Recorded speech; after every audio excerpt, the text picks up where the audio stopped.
Como saben los hermanos que asisten asiduamente, hay días que tenemos visitas, viene la evangelista de Montevideo, hay días, una vez por mes por lo menos viene el pastor general, a veces viene el pastor David también, entonces hay días que nos toca tener 3, 4 predicaciones en el día. A raíz de eso, yo suelo traer un estudio, y el estudio generalmente es un estudio que va en forma correlativa, es decir, un capítulo atrás del otro. Hemos estudiado en profundidad Hechos de los Apóstoles, hemos estudiado la carta a los Romanos y estamos teniendo estudios sobre Primera de Corintios, pero hoy yo voy a traer una predicación en vez de traer el estudio, ya que tenemos hermanos que nos visitan nuevamente, y para los hermanos que asisten asiduamente es importante que refresquemos ciertos conceptos que la palabra del Señor nos enseña, de un tiempo en el cual personas que no habían siquiera oído hablar acerca de Jesucristo les fue presentado el Evangelio. Y vemos cuántos pasajes, porque todo lo que fue escrito aún desde el Antiguo Testamento tenía como propósito confluir en la figura de Jesús como el Cordero de Dios. Todas las fiestas que se instituyeron en el Antiguo Testamento, de los primeros sacrificios del Cordero, la primera celebración de la Pascua, todo apuntaba hacia la figura de Jesús como el Hijo de Dios y el Salvador. Y poco a poco fue dándose a conocer, leemos en los Evangelios, y es Juan el Bautista allí el primero en identificar la figura de Jesús. Dice, lo vio venir y le dio testimonio a sus discípulos, dice, he aquí el Cordero de Dios que quita el pecado del mundo. Ese, hermano, es el propósito, un plan de salvación de Dios que Dios ideó desde la eternidad. A tal punto que la propia palabra, nosotros nos basamos 100% en la Escritura, no podemos estar, yo creo, me parece, porque los criterios que nosotros podemos tener como hombres, podemos errarle feísimo, como muchos le han errado por apartarse de la Escritura. Y la Escritura da testimonio acerca de la predestinación. Dice, a los que antes conoció, a estos también llamó. Y a los que llamó, a estos también predestinó. Y a los que predestinó, a estos también santificó. Y a los que santificó, a estos también glorificó. Dice la palabra. Es decir, hay una obra soberana de Dios que Dios la revela en el Antiguo Testamento. Por ejemplo, en el libro de uno de los profetas, allí lo manda a la casa del alfarero y le dijo que se sentara a mirar cómo trabajaba el alfarero. Allí tenía un puñado de barro y agarraba de ese barro y empezaba allí a darle forma y hacía distintos tipos de productos con el mismo barro que tenía allí. Algunos, dice, para usos de honra y otros para uso de deshonra. Y la palabra de Dios le hace entender de que es Dios, como el alfarero, que elige qué va a hacer con ese barro, lo que va a hacer con la vida de cada uno, y por eso el Señor es el que llama. La gente habla y yo quiero hacerme eco de lo que ha enseñado allí el pastor Renzo acerca, dice, no, porque la gente tiene libre albedrío. A muchos les gusta repetir como un lorito, pero busquen la palabra donde dice que alguien tiene libre albedrío, porque la palabra de Dios nos muestra en la carta a los romanos que éramos esclavos. Y yo le pregunto, ¿un esclavo tiene libre albedrío? ¿Tiene la opción de decidir? El amo lo manda a hacer algo y puede decir, no, esto no quiero, no me parece bien. No, y la palabra de Dios muestra que nosotros éramos esclavos del pecado. Estando en esa situación de muerte y de pecado, no éramos capaces de poder elegir nada. Y Jesús, para aclararlo, le dice a los discípulos, no me elegiste vosotros a mí, yo os elegí. Así que hay un llamado de Dios, que en el momento menos esperado, en distintas circunstancias, llega allí y uno hace caso al llamado de Dios y otro les obedece. ¿Por qué? Porque uno son ovejas de Dios y dice, mis ovejas oyen mi voz y me siguen. Lo vemos, hermano, aún en el día de Pentecostés. Aquellos 120 hermanos reunidos en el aposento alto estaban reunidos, estaban en oración, estaban confiados, esperando la promesa del Espíritu Santo, y de repente ocurre allí aquel estruendo y les aparecen lenguas como repartidas de fuego, y todo Jerusalén, que tenía un montón de visitas de judíos que de pronto vivían en otros países, pero que no habían perdido su identidad de judío y visitaban allí, y nos nombra las diferentes localidades que allí asistieron, y si cada uno le escuchaba hablar en su propio idioma las maravillas de Dios.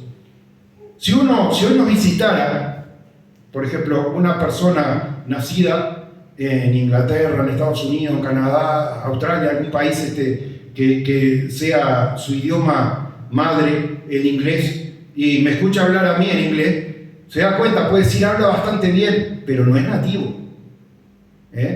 Siempre uno va a encontrar, uno escucha a un norteamericano, acá Colonia, que es un lugar bastante turístico, y escucha gente hablando en español, y enseguida se da cuenta quién es realmente hispanoparlante de nacimiento y quién estudió, y hay gente que habla mejor que otra, pero siempre alguna cosa media atravesada. Esta gente estaba sorprendida, eran nativos de otros lugares, tenían el judaísmo como religión, reconocían su linaje, pero habían nacido en cualquier otra parte y escuchaban en su propia lengua hablar las maravillas de Dios. Estaban maravillosos.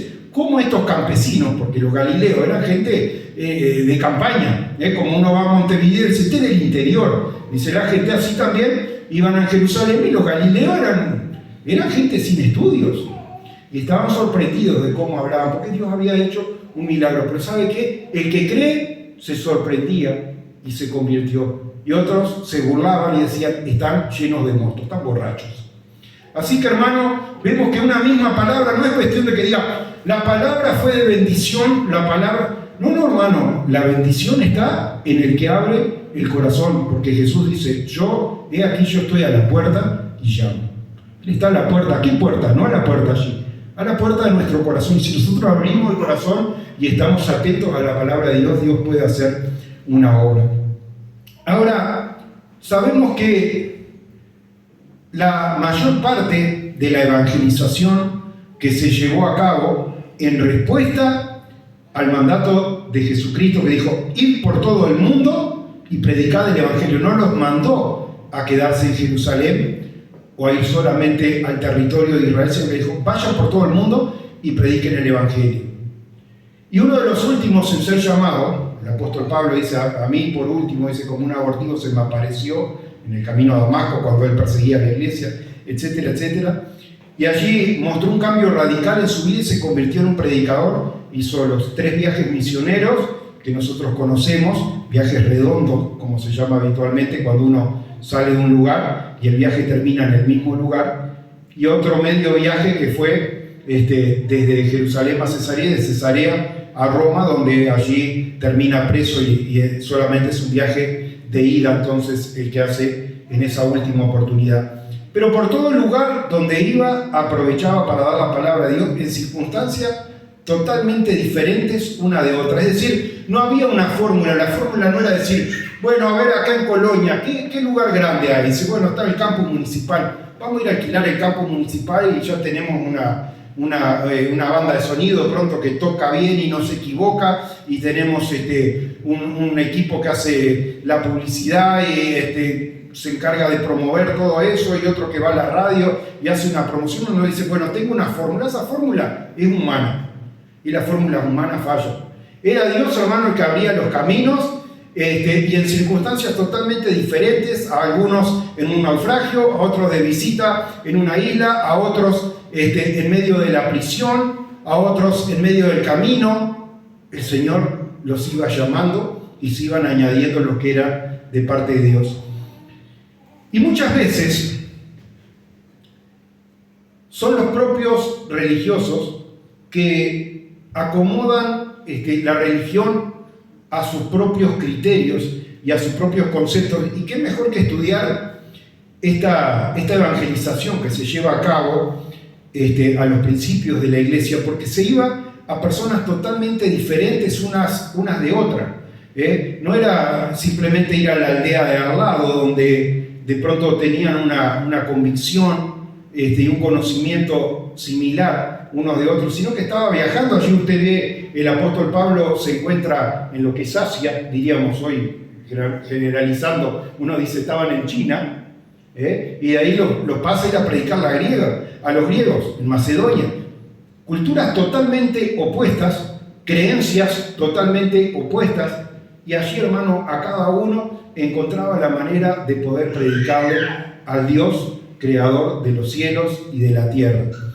Y podemos ver, como hemos venido meditando en ese estudio que yo les decía, cómo la iglesia de Corinto, Corinto estaba en lo que es Grecia actualmente, y esta iglesia había sido constituida, pero a pesar de haber estado el apóstol Pablo pastoreando aquella iglesia, dice, no me he cansado de anunciaros públicamente y por las casas, dice el mensaje.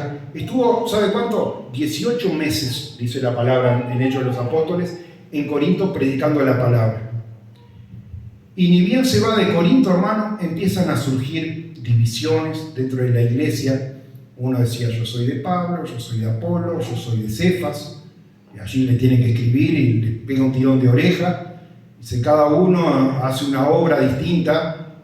Pablo plantó, Apolo regó, pero el crecimiento lo da Cristo. Dice, el Salvador es uno solo, hermano. Acá no podemos tomar partido. Yo soy de este, yo soy de aquel. Si usted de alguien, hermano, sea de Cristo, que es el que ofreció su vida en rescate a usted, pecador. Ahora, vemos esa iglesia que estuvo siendo edificada 1 año y medio. Y a pesar de haber estado 1 año y medio el apóstol Pablo allí pastoreando aquella iglesia, la iglesia estaba con un montón de debilidades. Lo cual también nos sirve, hermano, porque si las iglesias en general hubieran sido todas perfectas, hubieran sido obedientes y ejemplares en todas las cosas, no tendríamos señaladas ciertas cosas que el apóstol Pablo corrige y dice, porque yo, por ejemplo, instituye, ya lo estudiamos, la cena del Señor. Es el 1 Corintios que el apóstol Pablo tiene necesidad de volverle a recapitular de qué manera se debe participar de la cena del Señor. ¿Cuál es el significado de eso? Porque claramente, como lo hemos visto en la reunión pasada, celebramos acá la Santa Cena, lo hacemos el primer sábado de mes se hace en la iglesia de Juan Lacase, y el domingo siguiente se hace acá. Por eso no digo el primer domingo, sino que el primer sábado que haya en el mes, el domingo siguiente es acá. A entender con claridad de que lo que participamos no es allí un pedazo de pan y un vaso del fruto de la vid, sino que es el cuerpo y la sangre de Cristo. Y el que no come mi carne y bebe de mi sangre, no tiene vida en sí, enseña Jesús. Y el apóstol Pablo vino y le enseñó eso a la iglesia, porque estaban tomando la cena del Señor con liviandad.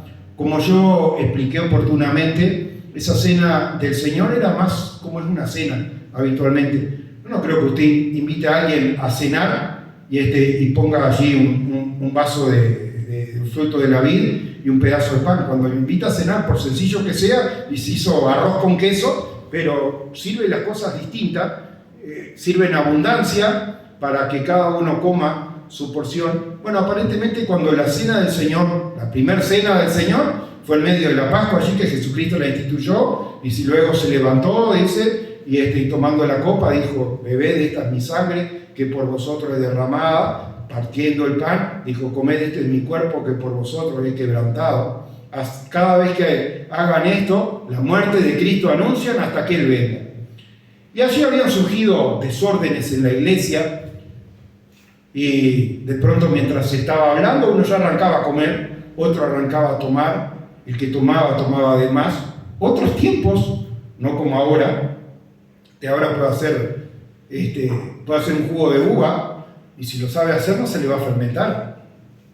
Entonces se ve que lo que tomaban ellos estaba recién exprimido, pero usted deje un poco de vino con azúcar ahí, y al otro día ya me cuenta cuánta burbujita está tirando. Y si toma de más, Y el apóstol Pablo le llama la atención porque era una realidad, uno me parece un poco un chiste, pero era lo que estaba pasando allí en la iglesia de Corinto. Estaba pasando de que la gente salía de ahí, era invitado a banquetes en honor a diferentes dioses paganos, y la carne que se vendía no era como la de la carnicería que hoy viene de un abasto, había sido sacrificada a los ídolos, una parte se quemaba, otra parte se servía, dice, de lo que vendan en la carnicería, dice, no pregunten si fue sacrificado a los ídolos, porque era una costumbre que estaba en aquel lugar, era lo que había disponible, y el apóstol Pablo enseña, el ídolo no es nada, pero hermano, la conciencia del creyente, y da toda una serie de enseñanzas que no, yo le hice un recuento general. ¿Para qué? Para señalarle que esta iglesia, a pesar de haber tenido 1 año y medio al apóstol Pablo allí, tenía un montón de cosas que debían ser corregidas. Ahora, estudiando, no parte del estudio acá, estudiando yo, veo que el apóstol Pablo le escribe a la iglesia que está en Filipos. Y esa iglesia que está en Filipos son alabanzas lo que recibe de parte del apóstol Pablo. Y me llevó un poco a mí a refrescar el conocimiento de decir, ¿qué diferenció la iglesia de Filipos con la iglesia de Corinto? ¿Y sabe qué diferenció una iglesia de la otra? Que la iglesia de Filipos fue fundada por una directiva del Espíritu Santo. Nos dice la palabra en Hechos de los Apóstoles, capítulo 16, versículo 6, si lo quiere buscar, si no anota el pasaje, después lo puede estudiar en su casa, que el apóstol Pablo venía de predicar allí en lo que es actualmente Turquía, Asia Menor. Había visitado las regiones de Galacia, donde estaba Derbe, Listra, Iconio. Se había convertido un muchachito que luego se convierte en colaborador de Pablo, que se llamaba Timoteo. Todas estas cosas habían pasado allí.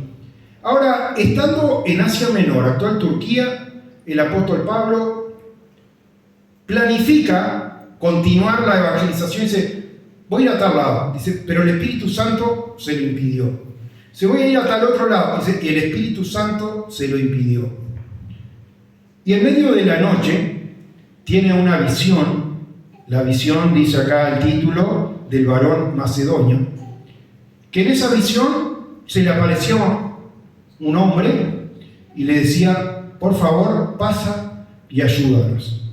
Y ahí entendió, hermano, de que Dios tenía planificado bendecir y fundamentar iglesias en aquel lugar. Le reitero, estaba en Asia Menor, estaba en un continente, y cruza al continente europeo, a Macedonia, parte superior de Grecia, al norte, y allí el primer lugar, en la primera ciudad que formaba parte de Macedonia, a la que arriba es a Filipo. Por eso le decía, qué importante es la carta de los filipenses. ¿Por qué? Porque es una carta que nos está mostrando cómo fue fundamentada aquella iglesia. Aquella iglesia no fue fundamentada por una elección de Pablo o de su equipo evangelístico que dijeron un buen lugar para ir sería tal, sino que el Espíritu Santo les impidió. Fíjese, hermano, que parece contraproducente decir el Espíritu Santo impidió que se predicara la palabra. Sí, Señor, el Espíritu Santo impidió. ¿Por qué? Porque era aún más necesario que la palabra fuese predicada en Macedonia. Y ahí entonces van a Macedonia y llegan a Filipo. Normalmente nos puede pasar desapercibido la importancia de Filipos, aún estudiando la carta a los filipenses, porque el título que está en Hechos de los Apóstoles nos señala uno de los acontecimientos que ocurren allí, y es el encarcelamiento de Pablo y de Silas. Entonces uno de alguna manera podría tildar de adversidad o de derrota lo que iba a ocurrir allá. ¿Por qué el Espíritu Santo lo está mandando a un lugar para terminar encarcelado? Bueno, cuando estudiamos el pasaje vemos por qué ocurrieron esas cosas.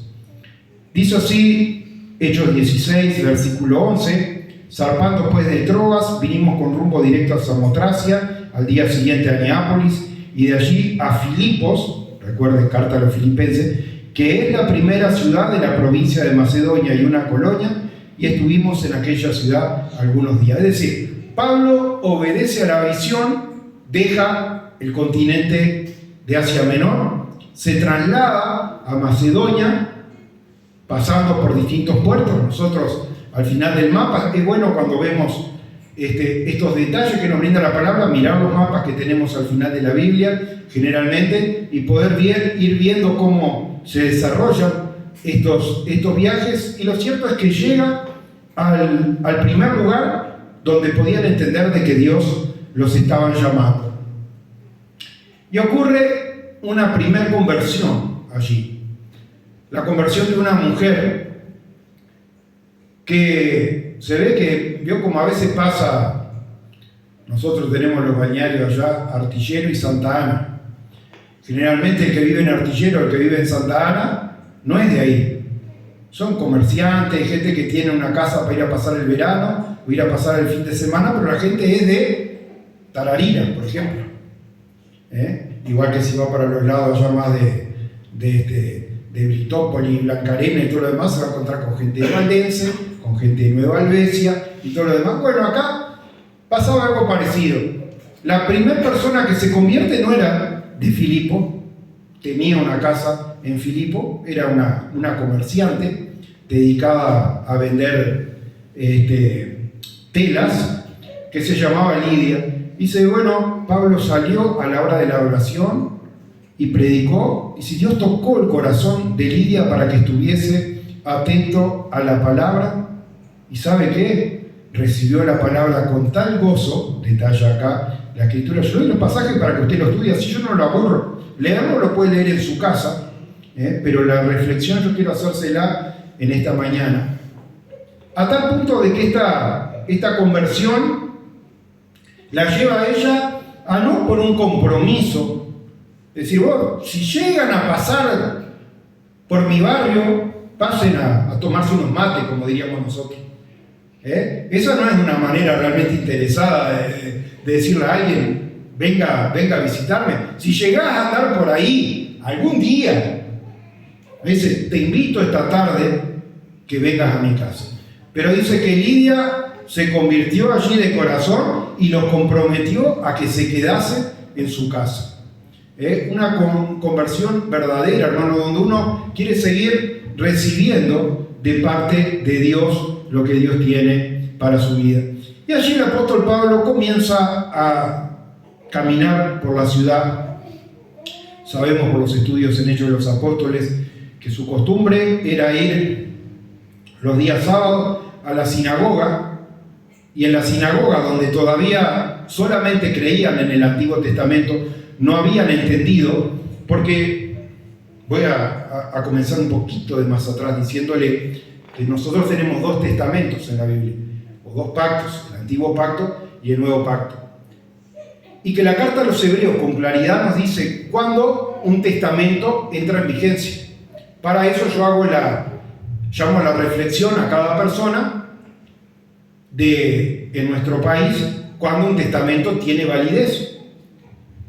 Entonces, supóngase que yo no tengo ningún hijo y tengo un sobrino, y digo, que me cuidó, que me alcanzó esto, que me ha ayudado en tantas cosas, voy a poner a mi sobrino como heredero. Entonces, ¿qué hace? Va ante un escribano y a su papel dice, bueno, mira, mis propiedades yo se las dejo a tal persona. La carta a los Hebreos nos transmite eso y nos dice que un testamento no tiene validez, ese sobrino no es dueño de las cosas. ¿Cuándo puede llegar a ser dueño de las cosas? Cuando el testador, el que hizo el testamento, se muere. Y ahí entonces pasa a ser dueño de esas cosas. Pero mientras el testador vive, el testamento todavía no está vigente. a tiempo aún de que se portó mal conmigo, lo voy a sacar del testamento y se lo voy a dejar a tal otro. Pero con claridad, hermano, cuando la palabra habla del Nuevo Testamento, nos está hablando de que ese testamento entra en vigencia con la muerte de Jesucristo. El testamento no arranca con Jesucristo allí siendo anunciado, primero con el nacimiento de Juan, luego el embarazo milagroso de la Virgen María. No arranca con Jesús en el pesebre y los magos de Oriente llevándole presentes. No arranca con Jesús en Egipto, de donde fue llamado, que había huido de Herodes, que lo perseguía, que había hecho aquella matanza en Belén. Y bueno, ¿cuándo entra en vigencia el testamento? Con la muerte de Jesucristo. Es decir, Jesús vivió toda su vida en la tierra hasta su resurrección como ministro del Antiguo Testamento. No vivió en días del Nuevo Testamento. El Nuevo Testamento entra en vigencia cuando Jesucristo muere. Bueno, los judíos, que como yo dije hoy, muchos iban de visita a Jerusalén en el día de Pentecostés, seguían con sus sinagogas, una suerte de lugar de reunión, digámosle así, iglesia, escuela también, eran las sinagogas. Se seguían reuniendo, seguían aprendiendo acerca de la ley, de los profetas, los salmos y todo lo demás, pero todavía no habían podido alcanzar a reconocer a Jesús como el Cordero de Dios que quita el pecado del mundo. Cuando leemos Hechos de los Apóstoles y vemos allí a Felipe, es enviado al desierto por el Espíritu, y allí va un funcionario etíope, funcionario de la reina Candace, iba leyendo. Qué bienaventurado que era, porque en aquellos tiempos no todo, la Biblia no existía, existían rollos con las escrituras y salía muchísimo dinero, no era para cualquiera. Iban, el que quería escuchar la palabra tenía que ir a la sinagoga a escucharlo, pero este hombre había ido a Jerusalén, había podido comprar un rollo. Iba leyendo el rollo en el carruaje y el Espíritu le dice a Felipe: arrímate. Y ahí lo escucha que va leyendo: como cordero fue llevado al matadero, mas no abrió su boca. Es su generación, ¿quién la contará? Y Felipe lo escucha y le dice: ¿entiendes lo que lees? Una pregunta que nos sirve hoy a nosotros. Cuando lee esa porción de la palabra, dice: como cordero fue llevado al matadero y no abrió su boca. Dice: ¿cómo voy a entender si no hay alguien que me predique, que me lo enseñe? Y allí Felipe le empezó a exponer y le manifestó, dice: de esa persona que está hablando. Porque el hombre dice: ¿de quién dice esto? ¿De sí mismo o de algún otro? ¿Estaba hablando de sí el profeta? No, dice. Estaba hablando de Jesucristo. Jesús que vino, nació, todas las demás cosas, cumplió su ministerio, 3 años y medio allí, con los 12 discípulos y todo. Pero luego, como cordero, fue llevado al matadero y no abrió su boca. Fue muerto en la cruz del Calvario. Dios le resucitó al tercer día. Y por más de 50 días allí apareció resucitado. Es lo que primero que arranca Hechos de los Apóstoles con la ascensión.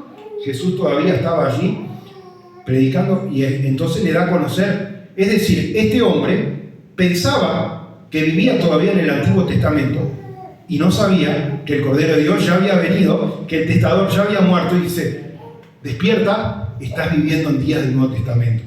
Pero por eso yo quiero hacer esa aclaración y le hice el ejemplo de lo que es un escribano y una persona que hace un testamento, para que usted entienda que el Nuevo Testamento, aunque nosotros lo tenemos subdividido acá de la mejor manera que le salió, no arranca en Mateo, en Marcos, en Lucas ni en Juan.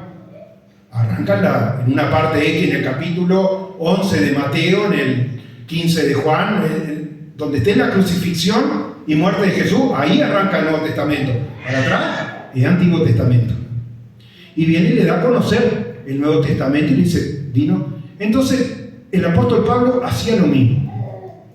Igual que Jesús había mandado a sus discípulos, ¿sabes que Jesús manda a 12 discípulos? La comisión, la gran comisión, dice la palabra, y después manda a otros 70 a anunciar la palabra. ¿Y a quiénes nos mandó? Dice: vayan a las ovejas perdidas de la casa de Israel. Dice: no tenían que ir a predicar a los samaritanos, no tenían que ir a predicar a Cesarea, lo que era Tiro, Sidón. Antiguamente estaba todo bajo el gobierno romano, pero Si ustedes lo miran en los mapas del Antiguo Testamento, era lo que correspondía. Si no, vayan a las ovejas perdidas de la casa de Israel. Esas ovejas perdidas de la casa de Israel seguían dispersas. Cuando el apóstol Pablo va a cualquiera de estas congregaciones, va a Corinto, va a Filipo, va a Éfeso, lo que sea, allí, aunque sea en un rinconcito chiquito, había una sinagoga, había judíos reunidos que todavía, igual que el funcionario etíope, no habían entendido de que estamos viviendo un día del Nuevo Testamento. Y entonces el apóstol Pablo iba y les predicaba y les daba a conocer, dice, no sigan esperando al Mesías, el Mesías ya vino en la figura de Jesús, le ofreció su vida y murió, pero Dios le resucitó entre los muertos, y es poder para el que cree la resurrección de Cristo. Bueno, la costumbre del apóstol Pablo, si analiza los viajes misioneros, era ir primero a las ovejas perdidas de la casa de Israel y después públicamente iba, como si usted yo agarrara una guitarra, acá me voy para la plaza, me pongo a tocar la guitarra, yo me pongo a tocar una canción y después traigo una palabra y luego públicamente, que escuchaba por ahí, algunos diciendo quién es este loco, otro que allí con alguna necesidad de sanidad o estando enfermo y desesperanzado, así, me dieron tantos meses de vida y como que todo se acaba. Y nosotros, hermanos, sabemos, dice el apóstol Pablo, el que solamente en esta vida espera en Cristo, justamente a los filipenses le escribe, es el más digno de conmiseración, es digno de que le tenga lástima si usted solamente espera de que Dios lo pueda sanar. Un dolor acá y Dios lo sana, o tal otra enfermedad y Dios lo sana, que no tiene trabajo y Dios puede hacer todas esas cosas. Se busca primero el reino de Dios y su justicia, y todas las demás cosas vendrán por añadidura, dice la palabra. Por eso, hermano, a la ley del testimonio del apóstol Pablo iba y hacía esa obra. Primero a las ovejas perdidas de la casa de Israel. A veces escuchaban, algunos, a veces no escuchaban, y luego iba y le predicaba a todas las personas, porque el Señor no hace distinción de personas. El Señor no nos llama hoy para decir vamos a anunciarla a este y a este otro no. La palabra de Dios, hermano, es para todos. Y yo soy un convencido de que más errado o más acertado, Dios tiene ovejas en diferentes lugares y en diferentes congregaciones. ¿Por qué? Porque, hermano, vamos a ver, en esta mañana, ya voy redondeando el tema, ¿cuál cosa es necesaria para poder alcanzar la salvación? La historia dice que allí en Filipo entonces se convierte Lidia, el apóstol Pablo continúa predicando y allí por donde iba había aparecido una muchacha esclava con espíritu de adivinación, iba atrás de Pablo y de aquellos hombres que lo seguían. Lucas, seguramente que es el autor de Hechos de los Apóstoles, Timoteo, que lo había venido acompañando allí, y quién sabe quién más, iba atrás de esta comitiva y dice: escuchen a estos siervos, son siervos del Dios Altísimo que les anuncian el camino de verdad.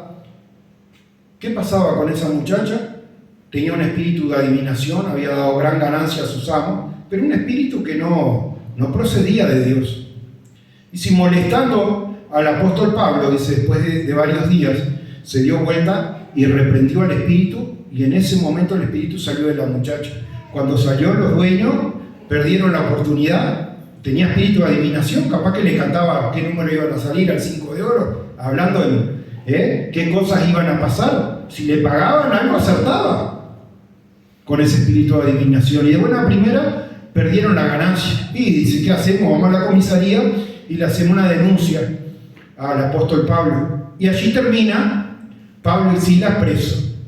Recibieron la denuncia y los mandaron de patita para la cárcel. Ahora, estando preso, es lo que nos da testimonio la palabra. Vamos a leer el versículo 23, Hechos 16, 23. Después de haberle azotado mucho, le echaron en la cárcel, mandando al carcelero que los guardase con seguridad. El cual, recibido este mandato, los metió en el calabozo de más adentro y les aseguró los pies en el cepo. Bueno, Las cárceles eran como cavernas, estaban excavadas, se pueden ver todavía si usted hace giras, pues Turquía sobre todo, quedan todavía varias de esas cárceles, y el cepo era como una madera, como si fuera un yugo para los bueyes, pero doble, con la moldura de los brazos o de las piernas, o de las dos cosas. A veces el cepo era para pies y manos, y había cepo nada más que para las manos. Era una gran madera que se cerraba con un hueco para que entraran las manos, y ahí movete si podés. Y arriba, cadenas. Sin ningún juicio, sin ninguna cosa, los mandaron ahí presos. Y fíjese que el apóstol Pablo podía haber estado, desde el punto de vista humano, rezongando, diciendo: qué injusticia, ¿cómo nos van a meter presos? Somos ciudadanos romanos, tenemos derecho a un juicio, no nos pueden encarcelar así. No, ¿qué hacían? Entendían de que Dios nos había llamado a predicar. Y a veces uno puede pensar, y dice: ¿dónde lo mandó Dios a predicar? ¿Lo mandó a la sinagoga? ¿Lo mandó a la plaza? ¿Y la cárcel?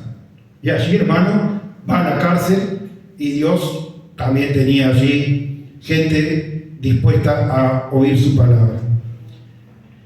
No estaba solo, estaba con Silas, pero a medianoche, orando, Pablo y Silas cantaban himnos a Dios, y los presos los oían. Entonces sobrevino de repente un gran terremoto, de tal manera que los cimientos de la cárcel se sacudieron, y al instante se abrieron todas las puertas, y las cadenas de todos se soltaron. Y hermano, eso ocurrió en forma literal. Puertas que se abren, cadenas que caen. Pero hermano, de alguna manera también nosotros debemos entender, porque aunque hoy no haya, si usted sale a la calle, parece que la gente está caminando libre. Pero la gente está caminando y es esclava hasta que no, si elijo libertare, seréis verdaderamente libre. Y el que no ha sido libertado por Cristo, esclavo del pecado y está con cadenas. Por eso nosotros cantamos canciones como: cadenas que tenía yo, cadenas que tenía yo, cadenas que tenía yo, Jesucristo las rompió. Y acá, hermano, en una forma literal, esas cadenas son rotas. Y esas cadenas caen al piso. ¿Por qué? Porque Dios estaba allí por derramar de su abundante amor y libertad a aquel que había escogido de un principio. Dice: despertando el carcelero, viendo abiertas todas las puertas de la cárcel, sacó la espada y se iba a matar, pensando que los presos habían huido. ¿Sabe que el carcelero en aquellos días era responsable con su vida? ¿Recuerda cuando Jesucristo resucitó y habían sido puestos guardias? Allí los mandaron matar, para que no abrieran mucho la boca de qué era lo que habían pasado, porque dice: han robado el cuerpo. No, Jesucristo había resucitado, allí la puerta estaba removida. Y acá, hermano, este hombre dijo: bueno, antes de vérmela, que me den los azotes y después me terminen matando, se iba a matar. Mas Pablo clamó a gran voz, es decir, gritó, diciendo: no te hagas ningún mal, pues todos estamos aquí. Él entonces, pidiendo luz, se precipitó adentro y temblando, se postró a los pies de Pablo y de Silas. Y esto es lo que yo quiero que usted preste atención en esta mañana. Este es el centro del mensaje. Y sacándoles, les dijo: señores, ¿qué debo hacer para ser salvo? Esa, hermano, es la pregunta. Usted puede salir, veo que a veces en el liceo, estudios terciarios, le hacen hacer algún tipo de encuesta. Salir y preguntar en la calle. Es decir, le voy a hacer una pregunta. Usted sabe que hay salvación de parte de Dios. Bueno, ¿qué hay que hacer para ser salvo? Y va a ver que la gente quiere imponer mandatos y cosas humanas. Dice: bueno, deje de fumar, no tome, no vaya a los bailes, de varón córtese el pelo, mujer déjese crecer el pelo, haga esto, haga aquello, un montón de cosas que como Jesús las enseña. La comida nada es, el lavarse las manos nada es, el tema higiénico que Dios lo planteaba desde la travesía allí en el desierto, y le enseñó un montón de leyes que dice, están bajo el encabezado, leyes sanitarias, igual que cuando hubo la pandemia, dice, por un tema de evitar la propagación de esto, aquello, póngase una mascarilla, lávese las manos con alcohol, pero no tiene ningún carácter espiritual, son leyes nomás de funcionalidad. Espiritualmente no tiene nada que ver. Y el apóstol Pablo ahora empezó a recitar los mandamientos. No es que los mandamientos sean malos, dice, la ley es santa, justa y buena, dice el apóstol Pablo, pero la ley fue puesta a causa de las transgresiones. La ley no puede hacernos justos, solamente nos hace evitar el pecado, pero no nos puede justificar de ninguna manera. ¿Cuál es el camino para ser justificado? ¿Cuál es el camino para alcanzar la salvación? ¿Qué tengo que hacer para ser salvo, señores? Ellos dijeron, los dos estaban de acuerdo, Pablo y Silas, cree en el Señor Jesucristo y serás salvo tú y tu casa. ¿Podemos decirle amén a esto o no? Porque yo les recuerdo, tenían una doctrina equivocada, Pablo y Silas. Y le voy a recordar la historia, que por algo está testificada en la Biblia, de Jesús crucificado. A la gente la crucificaban viva, y si no habían muerto para determinada hora, ahí sí los atravesaban con una lanza, les quebraban las piernas y todo lo demás. Pero Jesús estaba crucificado y había por lo menos 2 malhechores, gente que había hecho las cosas malas, eso quiere decir malos hechos, malhechor. 2 malhechores, no había uno más bueno que el otro. Los 2 eran malhechores. Uno se burlaba y dice, si eres el Hijo de Dios, bájanos de acá, no sé qué. Y el otro le llama la atención y dice, aún nosotros estamos acá, dice, porque nos lo merecemos. Dice, ni aún en esta hora de adversidad tienes temor de Dios.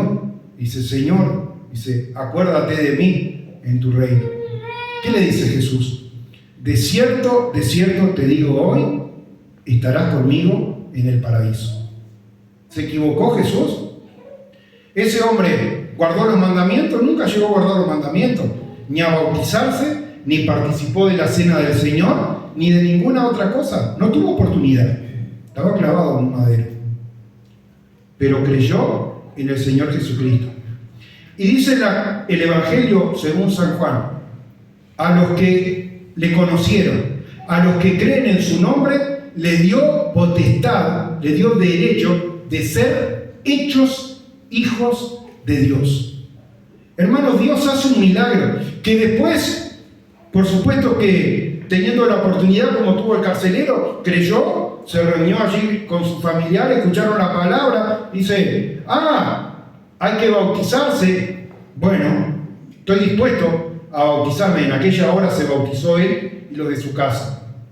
Y seguramente después, si formó parte de la iglesia de Filipo, haya participado en la cena del Señor y todo lo demás. Pero hermano, la puerta, el camino a la salvación es Jesucristo. ¿No dice? Yo soy la puerta, yo soy el camino. La puerta no es guardar mandamientos, hacer bienes, obras de caridad. Lo estudiamos en el pasaje anterior, en la carta a los Corintios, de, si yo hablase lenguas humanas o angélicas y no tengo amor, vengo a ser como metal que resuena, címbalo que retiñe, si yo entendiese profecía y todo misterio. Hermano, la puerta es Jesucristo. El único camino al Padre es Jesucristo. Y por eso, hermano, cuando este hombre reconoció estos son siervos de Dios, puedo llegar a alcanzar la salvación. ¿Qué necesito hacer? Cree en el nombre de Jesucristo. ¿Y qué hizo el hombre? Lo llevó a su casa y le comunicó también a su familia este mensaje de salvación. Yo siempre pongo como ejemplo que a veces, ahora no es tan común, pero recuerdo hace unos años atrás, habían promociones, por ejemplo, de Antel, cuando uno no tenía un plan prepago, le llegaba un mensaje, si cargue 100 hoy le acreditamos 500. ¿Qué hacía cuando aparecían estas cosas? Yo le mandaba a mi hermano, a mi madre, le mandaba a ciertos conocidos y mirá, che, qué buena noticia, cargando 100 pesos ahora te van a dar 500 pesos de recarga. Normalmente, hermano, cuando tenemos alguna buena noticia, se mira, está en oferta la carne en tal lado, o están regalando naranjas allá en la esquina, tendemos a comunicar estas cosas. Este carcelero, hermano, había recibido algo mucho más grande que una promoción de Antel, una oferta de carne. Había llegado a conocer al único nombre en el cual podía ser salvo. ¿Y qué hizo? Fue y lo compartió con su familia. Por eso, hermano, es que nosotros insistimos acá en la necesidad. A veces uno puede decir, como vimos que el apóstol Pablo cuando enseña acerca de los dones allí en Corintios, dice, procuren los dones mejores para la iglesia. Y bueno, no todos pueden tocar un instrumento, o tal vez no todos pueden cantar, o tal vez no todos pueden predicar.